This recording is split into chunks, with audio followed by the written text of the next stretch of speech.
quedan pocos días para el balotaje, para conocer quién será el próximo o la próxima presidenta de Chile. Y uno de los temas que se ha tomado la campaña a lo largo de todo el año es el tema de la seguridad. ¿Por qué se ha convertido en el eje más importante o qué hizo que a lo largo de estos últimos años fuera el punto más valorado por la ciudadanía, más allá incluso de temas que antes ocupaban los primeros lugares de las encuestas, como el tema de las pensiones, como el tema de la salud o la educación? ¿Qué cambió en Chile en los últimos años cuando al hacer una comparación entre los niveles de violencia y criminalidad que se producen en nuestro país y el resto de los países de la región, por de pronto nuestros vecinos? Chile sigue manteniendo índices bajos, pero hay un punto que ha cambiado, dicen los expertos. Los delitos son más violentos, hay una importante proliferación de armas y por otro lado un incremento en la sensación de inseguridad como no se había visto en las últimas décadas. Tanto que un medio internacional como la BBC se preguntaba por qué Chile tenía niveles de miedo y de inseguridad por parte de la población, esa sensación de inseguridad más alta incluso que en sectores donde hay verdaderos conflictos bélicos. De este tema queremos conversar con nuestros siguientes invitados y además poner sobre la mesa las propuestas tanto de Janet Jara como de José Antonio Kast. Paso a presentar a Jorge Araya, experto en seguridad pública y académico de la USACH. Jorge, gracias por estar con nosotros esta tarde. Un agrado. Y Hugo Muñoz, abogado penalista, profesor de la USEN. Hugo, muchas gracias también por estar con nosotros. Gracias por la invitación. Bien, les propongo entonces que partamos haciendo primero un análisis general respecto del crimen organizado y del narcotráfico. ¿No es así? Porque ambas candidaturas han debido dar relevancia a temas de seguridad, haciendo eco, por cierto, de la preocupación de la ciudadanía. ¿Por qué dirían ustedes que este tema se convirtió en un eje central de la campaña y que podrá quizás definir a quién va a ser el próximo presidente o presidenta de Chile? Partamos por Jorge Araya. Ok, bueno, yo diría primero, para contextualizar, no es un tema nuevo en Chile. La verdad que si uno analiza, yo llevo 25 años trabajando en este tema, y ya a finales de los años 90 Chile destacaba por altos niveles de inseguridad versus las bajas tasas de delito que habían en esos años. Yo me acuerdo incluso el año 98, un informe del PNUD que hablaba un poco de estas paradojas, digamos, de Chile, y que apuntaba a que a lo mejor este miedo al delito tenía que ver con encarnar en el miedo a la delincuencia otros miedos que tenían que ver con la incertidumbre de una sociedad que estaba en cambio, que había liberalizado un poco el acceso a la salud, el acceso a la educación, entonces que al final el miedo al delito tenía mucho que ver con otros miedos. Entonces yo diría primero hay que contextualizar con que Chile, dicho en términos coloquiales, siempre ha sido un poquito miedoso, al parecer, o ha sobrereaccionado a este tema de la delincuencia, la inseguridad. Pero hay una parte de verdad en esto, y es que en los últimos 7, 8 años, diría yo, hubo un incremento, como todos sabemos, muy fuerte de la llegada de inmigrantes al país, y en esa masiva llegada de migrantes ingresó también el crimen organizado internacional. Entonces Chile conocía delitos, conocía el robo con violencia e intimidación, conocía distintos tipos de delitos, pero llegó, por decirlo así, una parrilla distinta de delitos que no conocíamos en Chile: el secuestro extorsivo, el sicariato, las bandas, el narcotráfico a nivel internacional, los secuestros, y esos delitos no se conocían en Chile y ciertamente en buena medida tienen que ver con la llegada de este crimen organizado internacional. Entonces yo creo que eso hizo que subiéramos de categoría en términos delictuales y hoy día tengamos una reacción muy fuerte que yo creo que tiene que ver más que con la cantidad de delitos en Chile, que no es, comparativamente no es excesiva, sino que tiene que ver con otro tipo de delitos a los cuales la población no estaba acostumbrada a vivir. Entonces, de acuerdo a Jorge Araya, habría más bien un factor de cualitativo, ¿no es cierto?, en la comisión de los delitos en Chile, que estaría marcando una diferencia respecto de épocas anteriores. Hugo, ¿coincide usted, Hugo Muñoz? En parte sí. El fenómeno migratorio de los últimos 8 años, 9 años, le da un elemento adicional. La migración que llega es mayoritariamente positiva para el país. Es mayoritariamente gente que huye de sus países, en el caso de los venezolanos fundamentalmente, por las malas condiciones de vida de su propio país. Pero en esta ola migratoria, no olvidemos que también nosotros recibimos muchos hermanos del Perú hace mucho tiempo, es una migración más antigua, ¿sí? Muy querida por la comunidad, porque además se dedicaron y se dedican hasta el día de hoy a trabajos que en esa época la población nacional no verificaba. Este es un fenómeno común, este es un fenómeno que en Europa sucede con la población de África, en fin. Entonces se produce una suerte de mixtura de circunstancias que hacen que, evidentemente, con la integración de nuevos grupos sociales, traemos también un problema de las costumbres que parte de esa población menor, pero que llama mucho la atención, genera un impacto en nuestra convivencia. Y esto es, por desgracia, la importación para nosotros, la exportación para ellos de delitos a los cuales no estábamos habituados, a una cantidad de armas que no estábamos habituados, un tema que probablemente vamos a conversar después también. Y en tercer lugar está el fenómeno de una creciente sensación de la comunidad de inseguridad que se complejiza con el fenómeno de la respuesta inoportuna, tardía o a veces inexistente del sistema jurisdiccional respecto de qué hace la comunidad para defenderse de estos fenómenos. Un elemento adicional, respondo a mi formación jurídica, es que tenemos ya poquito más de 20 años de la reforma procesal penal que generó un cambio de paradigma muy importante en materia de derechos humanos trascendental para nosotros, porque cambiamos el eje de que el juez no hiciera todo, sino que había un órgano autónomo descentralizado, que es el Ministerio Público, que se hay que investigar y le corresponde a los tribunales la determinación si hay responsabilidad o no. Entonces, esa conducta y ese avance, porque además las sociedades se van adecuando a los cambios en forma progresiva, es un cóctel extraordinariamente complejo y explosivo, que hoy día genera que en nuestro país tengamos una lucha por territorio. Y antiguamente, los que tenemos algunos años, en nuestras comunidades, en nuestras poblaciones, en nuestros territorios, a veces identificábamos a las personas que se dedicaban a la delincuencia y no nos llamaban precisamente la atención porque tenían otras ocupaciones. Ahora el problema se ha focalizado y se ha exacerbado y se ha enervado en ciertos lugares donde hoy día, por desgracia, el Estado no está entrando.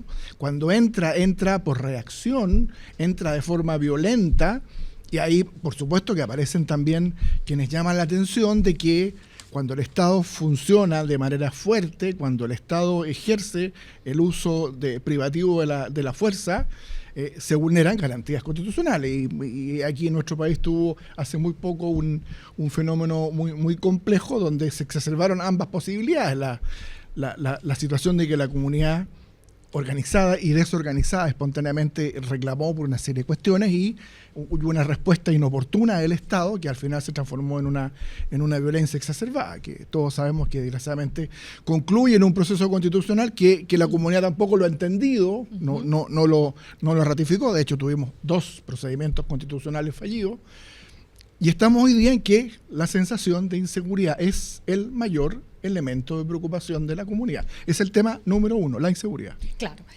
Definido aquello, señalando también quizás que estamos hablando que el crimen organizado es un fenómeno transnacional y uno podría decir que era cosa de tiempo que llegara a nuestro país de la forma que llegara, ¿no? La pregunta es la siguiente. ¿Cuál es el abordaje que ustedes desde la academia observan para enfrentar esto más allá del eslogan? Y lo digo por ambas candidaturas. La candidatura del candidato José Antonio Kast plantea un gobierno de emergencia donde la seguridad es uno de los temas, por cierto, centrales y contempla aumentar dotación policial, especialmente en zonas vulnerables o afectadas por la delincuencia con patrullas permanentes. En el caso de la candidata Jara, ella plantea intervenir 100 barrios tomados por las bandas criminales durante los primeros 100 días de su gobierno y además el plan contempla incautación de armas, desmantelamiento de redes del narcotráfico, desalojo de inmuebles. ¿Van en la línea correcta ambas posturas que adolecen? Jorge. Yo diría, la apuesta debería ser, te tomo todo eso y algo más, digamos. ¿Ah? O sea, todas las medidas cuando uno está en una crisis de seguridad, como se ha dicho, que yo creo que es un poco exagerado a veces, pero ciertamente todas las medidas pueden colaborar. Efectivamente hay que reforzar a nuestras policías. Nosotros tenemos un déficit policial, yo lo he dicho, tenemos algo así como 316 policías por 100.000 habitantes, y en cualquier otro país que uno compara están en 360, 380, qué sé yo, en Latinoamérica y incluso en Europa, digamos. En fiscales tenemos 791 fiscales a nivel nacional y faltan fiscales. Entonces el Ministerio Público me dice que no puede resolver casos porque no tiene el tiempo, la capacidad profesional, institucional suficiente, y ahí van quedando en archivo provisional, una cantidad importante de casos. Entonces, esas medidas, si bien yo creo que están bien orientadas, o uno pudiera decir que son pertinentes, lo que se les está olvidando es el gran tema de fondo. Aquí yo creo que hay un tema de prevención social, un tema de qué hacemos con esos sectores de la población, sean chilenos o migrantes, que no han podido insertarse al mercado laboral, que no han tenido un espacio de reinserción, de educación, de integración social en definitiva. La delincuencia no nace, o el crimen organizado no nace porque alguien nació con la maldad, digamos, porque alguien tiene un instinto natural de hacer el mal, sino que nace, y esto hay 250 años de historia criminológica que así lo demuestran, hay factores sociales plenamente identificados por la criminología, que tienen que ver con la desigualdad, que tienen que ver con la crianza descuidada, con las pocas oportunidades de inserción educacional, con la violencia intrafamiliar, con el consumo de droga, todos factores de riesgo que ese debiera ser nuestro foco principal. Cómo invertimos, cómo hacemos crecer las capacidades del Estado para responder a esa realidad social que es el origen, la cuna, el nido de las futuras conductas disruptivas que uno observa. Hugo. Por desgracia estamos hablando siempre de lo urgente y le dedicamos poco tiempo a lo importante. No tengo duda, comparto con Jorge su previsión. Lo que una candidata y otro candidato aportan, ambos, y faltan cosas.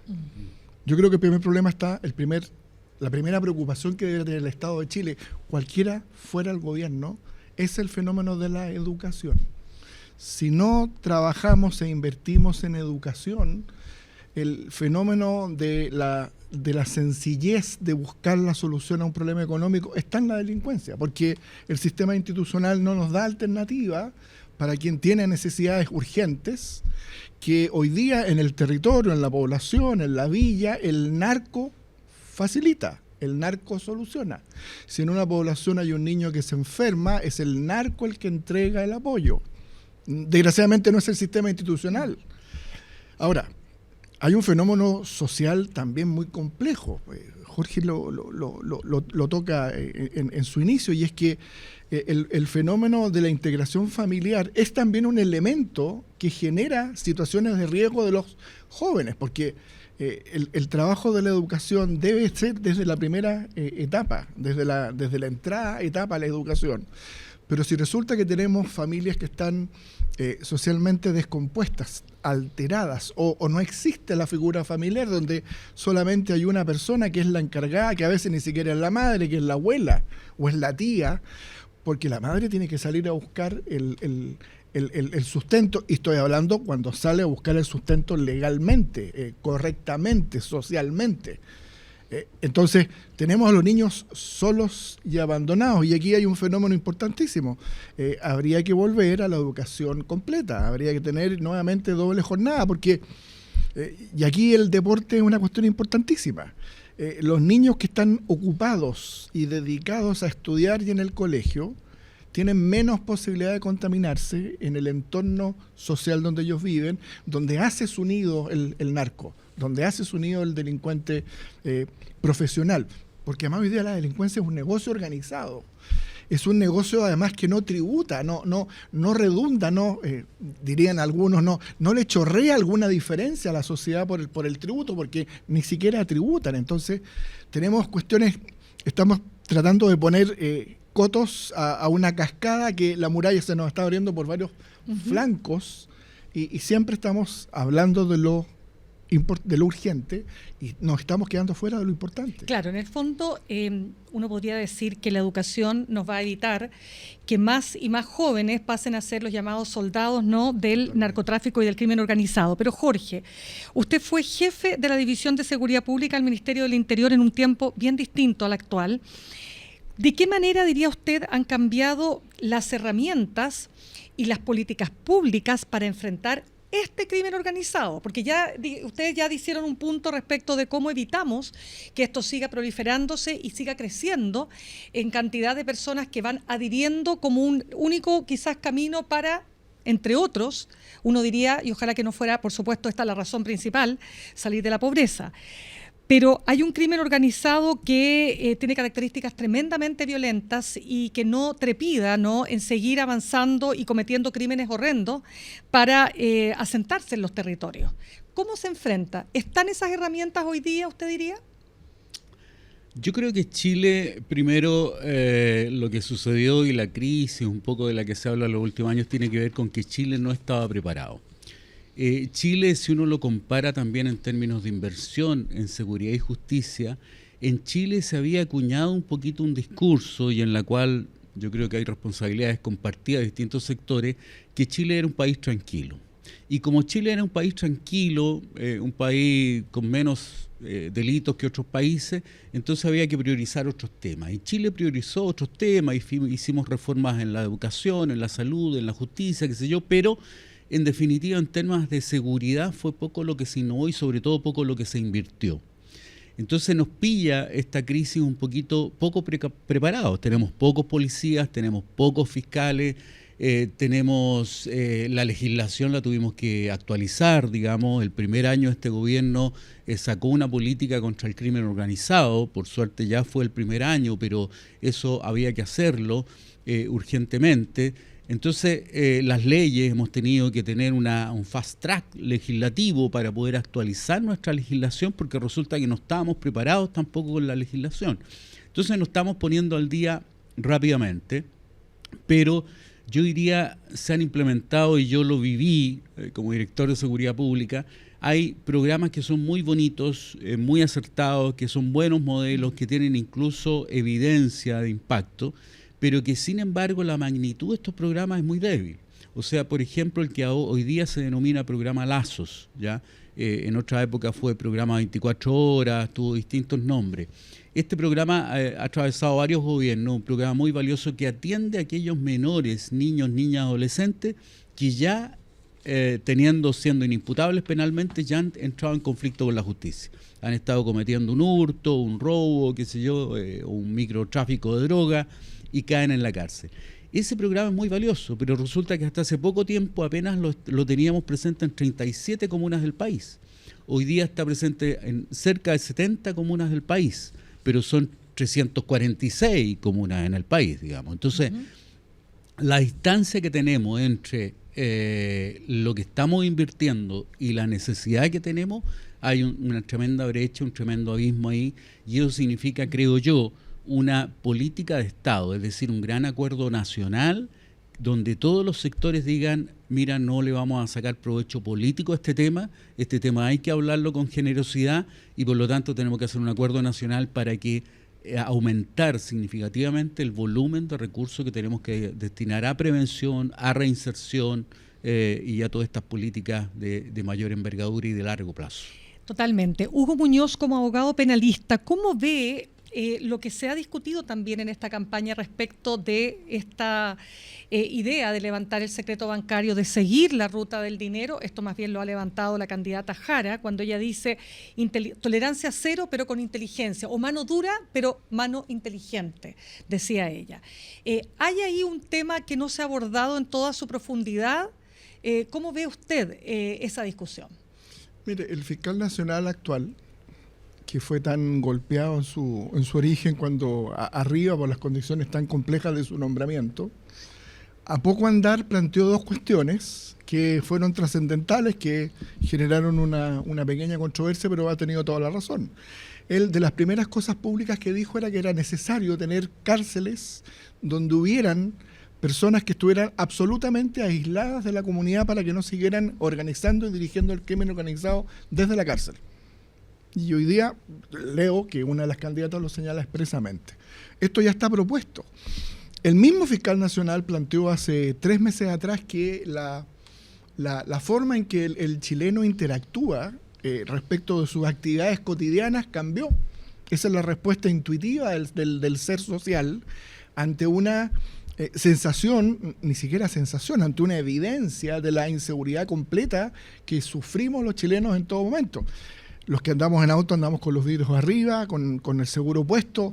Los que están en la calle, los que están en el servicio de transporte público, tienen la prevención de cuidado de los teléfonos, en fin. Entonces, pareciera ser de que las posiciones están de acuerdo en el diagnóstico. ¿Quién podría no estar de acuerdo en el diagnóstico? El problema de fondo es que ciertas discusiones se exacerban en los momentos de álgida discusión política, porque es legítimo que los candidatos en este momento traten de captar ya no al que votó por él, sino que el que no votó por él, para buscar una mejor expectativa electoral el próximo fin de semana. Y es legítimo. La inteligencia social, que desgraciadamente es un ente colectivo, demuestra que a veces el discurso populista, y en esto el sombrero se lo pueden colocar ambos, la oferta fácil, la que no tiene contenido, es la que nosotros en la academia tenemos que bajar y aterrizar y acordar qué es lo trascendental. Lo trascendental es que la comunidad organizada es la llamada a defender a la comunidad organizada. Porque el uso monopólico de la fuerza hoy día ya no es tan monopólico, porque el narcotraficante y el delincuente común tiene armas y hay poco control de ello. Entonces, luego, es evidente que la dotación policial de todas las policías, tanto la uniformada como la policía civil, son insuficientes. Y además hay un tema que no lo hemos planteado, que probablemente se converse, y es que la corrupción está permeando como nunca en los últimos 40 años las instituciones del Estado de Derecho. Es cosa de ver el triste, trágico, diría yo, escenario que estamos viviendo con la persecución en la Corte Suprema, con esta causa de la muñeca bielorrusa, que sigue teniendo aristas. El problema, además de nuevamente discutir el sistema de nombramiento de los más altos magistrados de nuestro país, etcétera. O sea, tenemos un sistema que está tambaleando.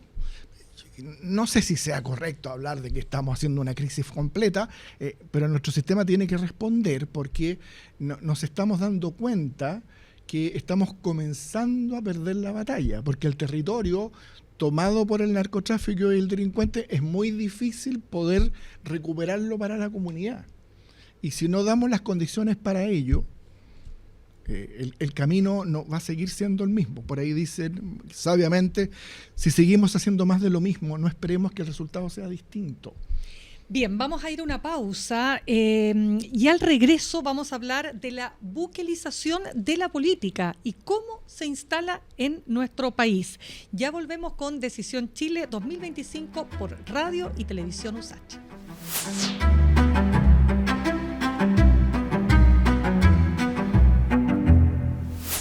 Bien, estamos ya de regreso en Decisión Chile 2025 por Radio y Televisión USACH.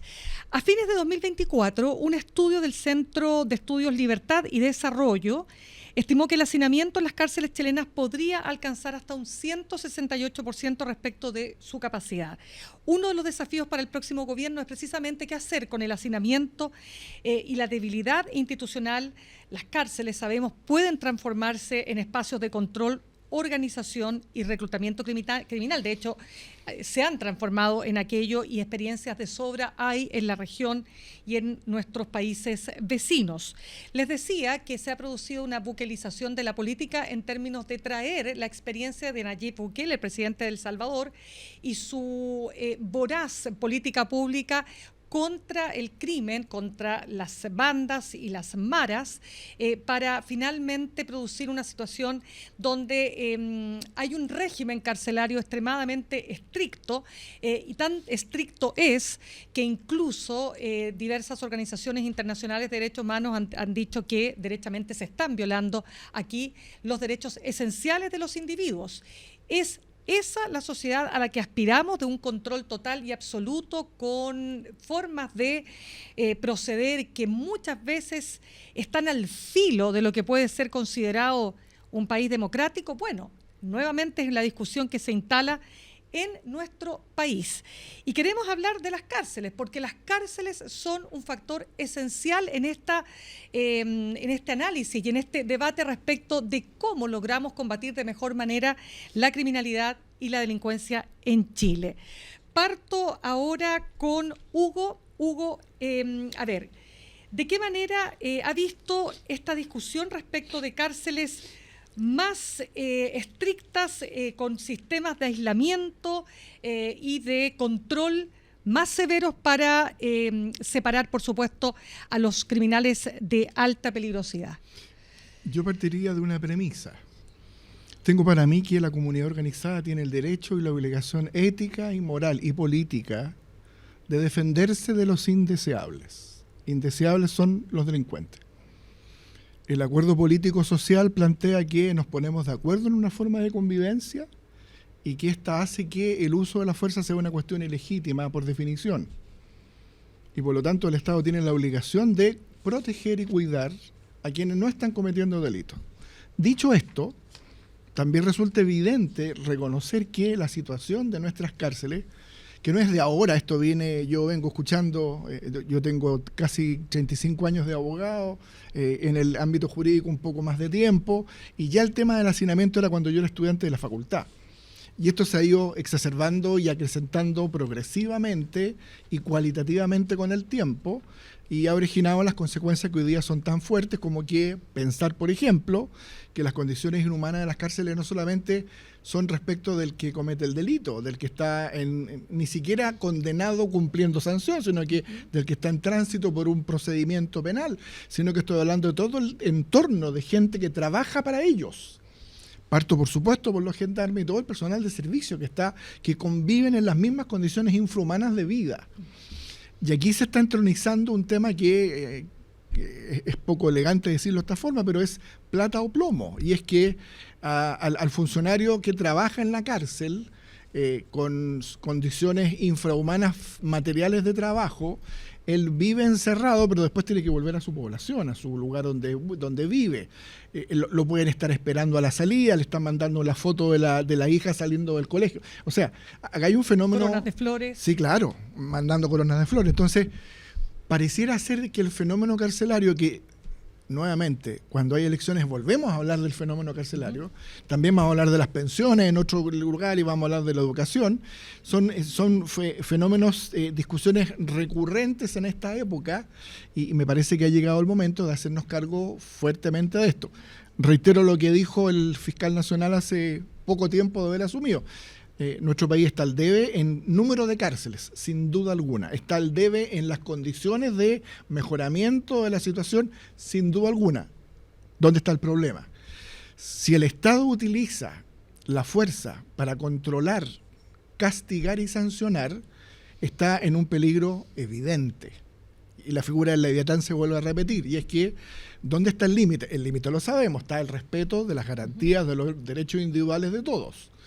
Pero hay, por cierto, momentos en que esas condiciones de debido proceso, condiciones de encierro, etcétera, deben estar lo suficientemente razonables y cuidadas, de forma tal que se preserven las garantías respecto de estos individuos que están ahí porque cometieron un delito, pero no por ello hay que olvidar que ellos tienen la posibilidad eventualmente, algunos de ellos, ojalá que sea así, de reinsertarse, y está el entorno de sus familias que también están viviendo en el mismo entorno. Entonces, es una discusión compleja. Totalmente. Porque hay un límite que estamos oscilando, es muy tenue la diferencia. Es un delgado equilibrio. Ahora, voy a darle la palabra de inmediato, Jorge, solo quiero comentarles una situación que me pasó el otro día, que yo iba manejando y veo un taxista al lado mío que tenía en todas las puertas de su vehículo y en la parte trasera fotos de Bukele, de Nayib Bukele, presidente de El Salvador, y decía: políticos, pónganse los pantalones, en el fondo como se los puso Bukele. ¿Por qué planteo esto? Porque efectivamente la realidad, que no tiene nada que ver, por cierto, la realidad de El Salvador con la nuestra, en el sentido que las maras son estas bandas criminales feroces que terminaron convirtiendo al país en un infierno. De la noche a la mañana, con un plan muy agresivo, termina por generar una situación que ha sido valorada por la población con más de 80 y más % de aprobación, porque terminó con la delincuencia, o ese tipo de delincuencia al menos. ¿Qué pasa con este fenómeno, Jorge, de Bukele o de la buquelización de las cárceles? Esto de aislar de por vida a presos peligrosos para que no tengan contacto entre sí. ¿Qué hay ahí? ¿Cómo lo evalúa y cuáles son las perspectivas que se pueden dar en un país como Chile tomando en cuenta estas diferencias? Bueno, una de las ventajas que tiene uno de estar en el ámbito académico y no estar en el ámbito de la política es que puede decir cosas que a lo mejor no son políticamente correctas. Pero yo creo que si uno se pusiera a preguntarle a la población nacional si queremos pena de muerte, el 80% te va a decir que sí, que quieren pena de muerte. Entonces creo que el político y el líder social y académico tenemos el deber moral de decir: mira, las soluciones tienen que basarse en evidencia, en primer lugar, y en segundo lugar, una sociedad no puede sacrificar todos sus valores, los valores del derecho individual, de los derechos humanos, porque estamos obsesionados con determinado tema. O sea, yo creo que lo de Bukele no tiene ninguna gracia, me parece que es una brutalidad el matar, digamos, una mosca con cañones, digamos, y no quiero decir que el problema no sea complejo, pero lo que está haciendo es encerrar a mucha gente, y entre esos muchos que ha encerrado hay culpables, pero hay muchos inocentes también. Y los encierran sin que haya un debido proceso, sin que hayan pruebas sólidas contra ellos, nada más porque tienen tatuajes, porque estaban en el lugar equivocado, etcétera, etcétera. Entonces tenemos hoy día que hay muchas instituciones ligadas a los derechos humanos que están denunciando esa situación. Por lo tanto, yo le diría a la población: esa no es la solución. Yo te aseguro que con el tiempo eso no se va a sostener mucho, digamos, porque al final, si hay un problema social detrás, digamos, va a haber otra gente que lo reemplace. O sea, el niño cuyo padre cayó preso, ¿ya?, y que a lo mejor podía haber seguido una buena trayectoria de vida, hoy día va a tomar la batuta que dejó su padre y va a empezar también ligándose al crimen, al narcotráfico y todo lo demás, y va a ser una cosa interminable. Por lo tanto, yo diría: no es el modelo, no hay evidencia suficiente de que, salvo la popularidad que puede tener hoy día Bukele, pero hay una cosa muy sensacionalista, efectista, digamos, que claro, tiene que producir un impacto. Uno cuando mete a alguien preso lo incapacita también. Eso es lo que tiene que ver, el castigo es además la incapacitación. Entonces puede haber un efecto inmediato de eso, de bajar los delitos de ese tipo de actividad delictual, pero con el tiempo eso se va a desbordar por otras vías. Sí, vamos viendo las propuestas, digamos, en grueso respecto de este punto, por parte, por ejemplo, de José Antonio Kast. En su plan Cancerbero propone recuperar el control del Estado de las cárceles con un régimen de aislamiento total para cabecillas, comillas, de organizaciones criminales. Esto significa cárceles de máxima seguridad con presos que deberán estar aislados de por vida si cometieron delitos gravísimos: violadores, homicidas, narcotraficantes. Por parte de la candidatura de Janet Jara, propone proyecta la construcción de nuevos recintos penitenciarios de alta y máxima seguridad con más de 10.000 plazas habilitadas durante el próximo mandato y otras 10.000 proyectadas hacia 2033. Recuperar el control de las cárceles hoy permeadas por bandas criminales que operan desde el interior y desmantelar las redes del crimen organizado dentro y fuera de las cárceles, cortar el financiamiento, comunicación y redes de operación. ¿Cómo ve estas medidas, Hugo? Parto por la última, no puedo sino compartirla. Hay que cortar el flujo. Este es un negocio multimillonario que le genera un estándar de vida que además el delincuente ostenta hoy día en las redes sociales. Entonces, resulta evidente que todos los servicios del Estado deberían estar coordinados de manera tal que quien aparezca con una condición de vida que no la puede demostrar porque no tiene un trabajo conocido, no tiene una cuenta de capitalización individual, cualquiera sea el sistema de previsión, que cambia de vehículos cada 2 días, que está viajando al exterior, en fin. Sobre esas personas tiene que haber policía y tiene que haber inteligencia, que no la hay muy poca inteligencia en este sentido. ¿Qué quiero decir con esto? Y es que resulta evidente que si no logramos controlar o a lo menos dejar en evidencia quién es el responsable de la violencia, hay que tratar entonces de focalizar los esfuerzos de manera tal que no siga siendo un buen negocio el delinquir, o si ya lo fue, tratemos de encontrar dónde se encuentran los recursos.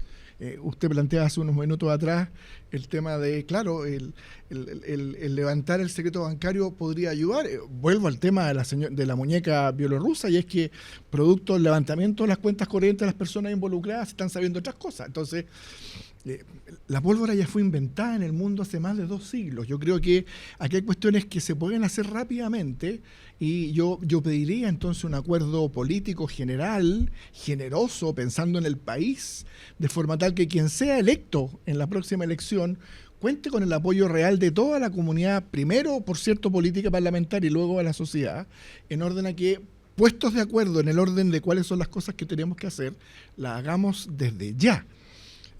No puedo sino tener hoy día un contrasentido de que justamente tuvimos un problema que no pudo sesionar la Cámara de Diputados nuevamente porque no habían 50 señores parlamentarios en Valparaíso justamente después de un fin de semana largo. Entonces ahí están los ejemplos que como sociedad tenemos que dar. Bueno, de todas maneras, para pasar a otro tema que también es clave en materia de seguridad, solo resta decir que pareciera ser que hay coincidencia en todos los expertos que hay que efectivamente segregar a la población penal. No puede ser lo mismo un primerizo respecto del líder de una poderosa banda del crimen organizado, y eso es lo que está pendiente. Bien, vamos a pasar a otro tema que es clave también en esta campaña y que tiene que ver con la migración, fronteras y migración. Jorge decía al comienzo que la migración irregular trajo también consigo nuevas formas de delito, ¿no? De prácticas que no eran propias de nuestra idiosincrasia, el sicariato, la extorsión, los secuestros, por ejemplo, cuestiones que no habíamos visto en el país. Partamos entonces por eso, porque, se ha hablado de expulsar a todos los migrantes irregulares, que son más o menos entre 330.000, 335.000 alrededor, de una cifra que más o menos se ha calculado en ese orden.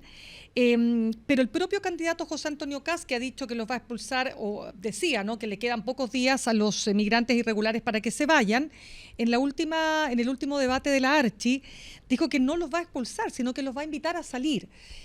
¿Qué se hace con este problema, Jorge, que va más allá de las capacidades de un gobierno aparentemente? Bueno, yo creo que efectivamente tenemos un problema en las fronteras. O sea, solo en el norte hay más de 800 kilómetros de frontera. Y efectivamente eso impidió la falta de control en la frontera, que hubiese un control y se impidiera el ingreso irregular de muchos migrantes. Yo creo que el país tenía la oportunidad de ser generoso, a lo mejor de recibir un determinado número de migrantes, pero fuimos cándidos, fuimos inocentes, a lo mejor en no decir, mira, esto hay que regularlo un poquito más, hay que custodiarlo un poco más. Entonces, ya se cometió el error. Yo no creo que pueda existir ninguna fórmula, digamos, para expulsar o sacar o convencer a más de 300.000 personas de que se vayan del país. ¿Es una postura poco realista? Es una postura poco realista, poco humana, diría yo, pero poco realista, porque tú primero necesitan la aceptación del otro país. Si se trata de Venezuela, la verdad que Venezuela hoy día está bloqueada, digamos, con las líneas aéreas, el espacio aéreo medio bloqueado. La situación en Venezuela sigue siendo crítica en términos de alimentación, en términos de acceso a los bienes básicos de sustento. Por lo tanto, no le está ofreciendo una alternativa real a esa gente, digamos. Esa gente yo creo que no va a volver al país, digamos, y podrá haber un caso, algún ejemplo, alguna excepción. Pero masivamente esa gente no va a volver a Venezuela, el gobierno de Venezuela no van a facilitar tampoco las cosas, ellos no tienen los medios para estarse pagando un pasaje, Chile no podría hacerlo a la fuerza tampoco porque es un gasto desmedido. Entonces son cosas que se lanzan en el contexto de una campaña electoral, pero que pueden causar simpatía en la gente, identificación en la gente, pero es una mentira, es una cosa irrealizable, y por lo tanto creo que lo que hay que hacer ahora es sí empezar a custodiar en serio las fronteras. Se ha avanzado en eso en el último tiempo, pero creo que hay que avanzar mucho más, tiene que haber una presencia de militares ahí mucho más normada, todavía está pendiente ahí afinar algunos detalles de cuál va a ser el rol de los militares en la frontera, y creo que eso hay que terminar de definirlos bien, digamos, para impedir que sigan llegando nuevos migrantes de manera irregular al país, digamos. Y con los que están, bueno, están todos sometidos a la ley chilena por estar en Chile, y por lo tanto quien comete un delito irá a la cárcel, como también los chilenos que van a la cárcel, y los que no, los que están trabajando honestamente, bueno, se integran al país con todos sus derechos. Hugo, la candidatura de Kast habla justamente no solo que deben irse, que deben tomar sus cosas y partir, que los invita, por cierto, pero además dice que no habrá regularización. La candidatura de Jara dice habrá empadronamiento, pero quienes cometieron delitos deben ser expulsados. ¿Se enredan ambos candidatos al fragor de la campaña, de lo que hay que hacer realmente? No sé si enredarse. El momento no es el más feliz para que dos personas que tienen tantas cosas que las separan, que piensan en cosas tan trascendentales de forma distinta, logren ponerse de acuerdo en un discurso común que sea aceptado por la comunidad y luego implementarlo, que son cosas distintas. No tengo duda que la gran cantidad de extranjeros que están en nuestro país irregularmente ubicados, debiéramos saber a lo menos quiénes son, y para ello se deben empadronar. Póngale el nombre que usted quiera, el nombre de la candidata o el nombre del candidato, el que usted quiera, pero debemos saber quiénes son. Vuelvo nuevamente a citar al fiscal nacional, parezco su representante legal, ¿sí? Él planteó esta cuestión, y es que hubiera una identificación para los efectos de poder avanzar con los procedimientos de investigación penal respecto de ellos. Es lo fundamental. Además hay un tema no menor, y es que si lográramos hipotéticamente que ellos se fueran, Venezuela probablemente los va a recibir. Si el problema está que los países por los cuales tienen que ellos transitar, si se van por tierra, no los van a dejar. Y el problema con Perú es ese. Perú en el ámbito de sus atribuciones lo que hizo fue decir, las personas que no tienen documentación oficial al día no pueden pasar, porque la frontera con Perú sigue abierta para las personas que Tacna, los chilenos que van a Tacna y viceversa, eso sigue funcionando. Los que no se pueden movilizar son los que no tienen documentos, los que llegaron a Chile con documentos de su país natal que están vencidos. No olvidemos que no tenemos consulado ni embajada de Venezuela aquí hace algún tiempo. El único lugar cercano es en Bolivia, entonces ellos pedir que se regularice su documentación, hay varios temas muy difíciles de implementar. Tengo la impresión de que esas personas, la gran mayoría, ya están en Chile. Y muchos de ellos tienen lazos, porque muchos de ellos tienen familia. Y por lo tanto, desde la perspectiva del derecho internacional, esos menores, los que nacieron en Chile, son chilenos, por haber nacido en otro país. Vamos a deportar a una madre y el hijo lo dejamos acá. El concierto internacional le va a parecer terrible, a nosotros nos va a parecer terrible también, es evidente. Pero también tenemos que hacer algo respecto de que aquellos que se están quedando, cómo regularizar su situación. Así que hay que saber quiénes son, hay que empadronar. Hay que empadronar. Ahora, regularizar, dicen también algunos expertos con los que yo he conversado, ¿no? En términos de, si no pueden ser expulsados, si esas familias ya hicieron familia, si esos migrantes ya hicieron familia o tuvieron hijos, ¿no es cierto?, nacidos en territorio nacional, léase, son chilenos, ¿cómo pueden ser expulsados y cómo volver para luego ingresar? Tampoco está garantizado que ellos puedan volver al país, ¿no? no van a dejar sus hijos a cargo del Sename, como en algún minuto, digamos, planteó el candidato José Antonio Kast. Es un tema que va a ser muy difícil de resolver, Jorge, para el próximo gobierno, sea cual sea. Así es. Yo creo que el discurso un poco populista, digamos, va a tratar de insistir con la expulsión de los migrantes, pero yo insistiría que lo que hay que hacer es impedir que ingresen nuevos migrantes. Los que ya están en Chile, ojalá empadronarlos, ojalá también tender hacia la regularización en la medida que ellos no tengan antecedentes penales, en la medida que ellos puedan dar cuenta de un contrato de trabajo en Chile. Creo que lo más razonable es avanzar en eso, porque eso nos va a permitir también tener un gancho para que ellos se quieran empadronar. O sea, si alguien se quiere quedar y se quiere quedar honestamente en el país, va a querer ir al empadronamiento, porque eso significa la posibilidad de regularizarse, digamos.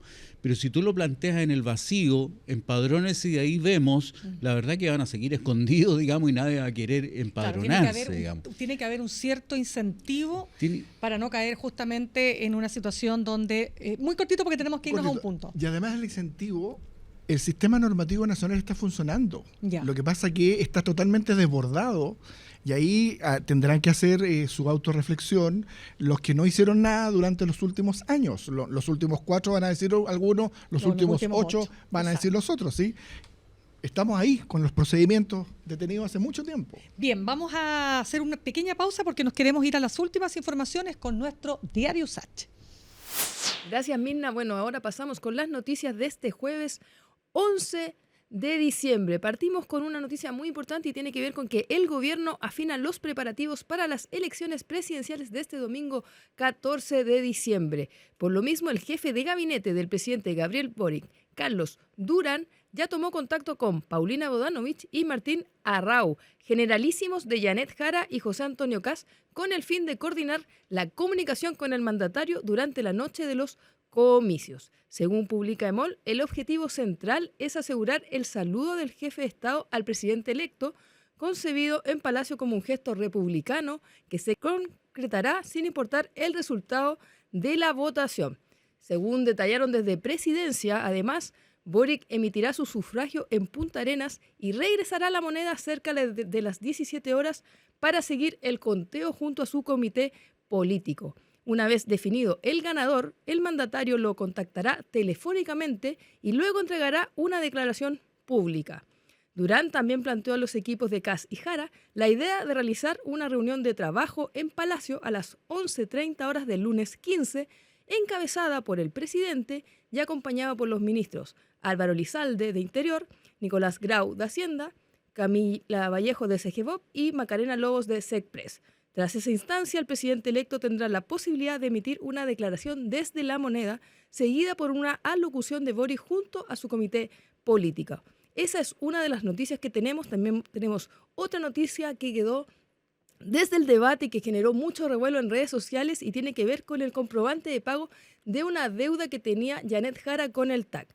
La candidata presidencial quiso terminar de raíz con este tema y a través de sus redes sociales publicó un mensaje que decía basta de fake news junto a un comprobante de pago con la deuda de este TAC. Esto a raíz de que durante toda la jornada de ayer y luego del debate se utilizó en redes sociales comprobantes falsos de la candidata donde se leía que no había pagado su TAC o incluso que le llevaba muy poco que lo había pagado. Hay que recordar que la periodista Constanza Santamaría indicó durante el debate que la banderada del oficialista pagó la deuda el 9 de noviembre del año pasado, algo que fue inmediatamente rebatido por Jara, quien dijo que eso era mentira, que la había pagado solo meses después de esta deuda, y para obviamente terminar con este tema de raíz, utilizó sus redes sociales donde subió el comprobante de pago y además dijo, aunque fui clara en reiteradas ocasiones, algunos insisten en instalar mentiras sobre mí. Basta de fake news. Esas son algunas de las noticias que tenemos durante esta jornada. Que estén muy bien. Bien, ya estamos de regreso. Decisión Chile 2025 con dos muy importantes entrevistados. Jorge Araya fue jefe de la División de Seguridad Pública del Ministerio del Interior, profesor y máster en Gestión Pública de la Universidad Complutense de Madrid y además cuenta con diversas publicaciones en el área. Se desempeñó como jefe del Departamento de Información y Estudios de la División de Seguridad Pública. Me había faltado dar el currículum. Lo propio respecto de Hugo Muñoz, abogado penalista con una destacada trayectoria académica y profesional en el ámbito del derecho derecho procesal, especialmente en el proceso civil y el derecho al trabajo comparado, y además es profesor de jornada y director del Magíster en Derecho Procesal de la Universidad Central de Chile, además de ejercer como docente en distintas universidades de Chile y Argentina. A ambos ya se nos va acabando el programa. Les quiero pedir lo siguiente: ustedes tienen una pizarra, escriban ahí una o dos palabras respecto de cómo se imaginan o qué esperan del próximo gobierno, sea quien sea, resulte triunfador o triunfadora en las elecciones de este domingo.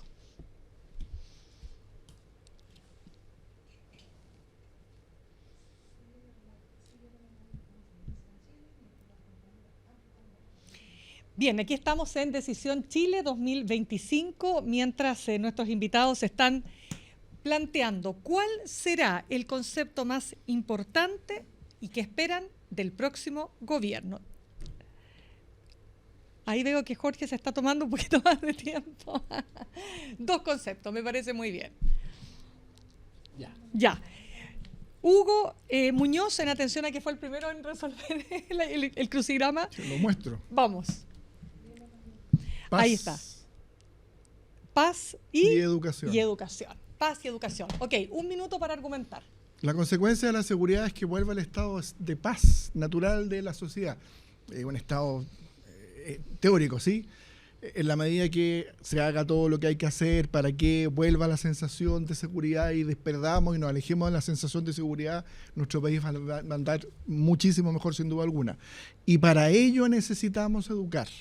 Para ello necesitamos que el Estado organizado, la sociedad civil, avancen en cooperar, en dar las condiciones para que nuestros niños, niñas y adolescentes, desde la primera época de formación, tengan una educación de calidad, por cierto, gratuita, y que le permita educarse en el contenido de los valores, en el contenido del sacrificio, en el contenido de la perseverancia, del respeto de los valores y de la familia. Educación y paz. Paz Perfecto. y educación. Muy bien. Jorge.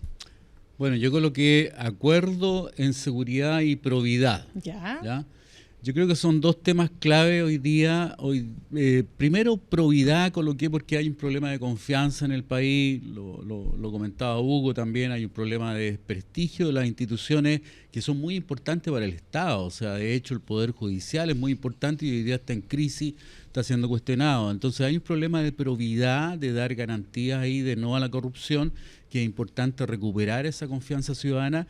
Y en seguridad creo que no va a servir la solución de un candidato o de una candidata, sino que lo que va a servir es que se produzca un acuerdo transversal que permita aumentar los recursos, que permita reformar a las policías, que permita en definitiva tomar una serie de iniciativas que no se van a poder llevar a término y a éxito si es que no hay un acuerdo nacional amplio. Perfecto, quiero dar las gracias entonces tanto a Jorge Araya como Hugo Muñoz por haber estado con nosotros. Y también a ustedes que nos han escuchado, que nos han visto aquí en Decisión Chile 2025.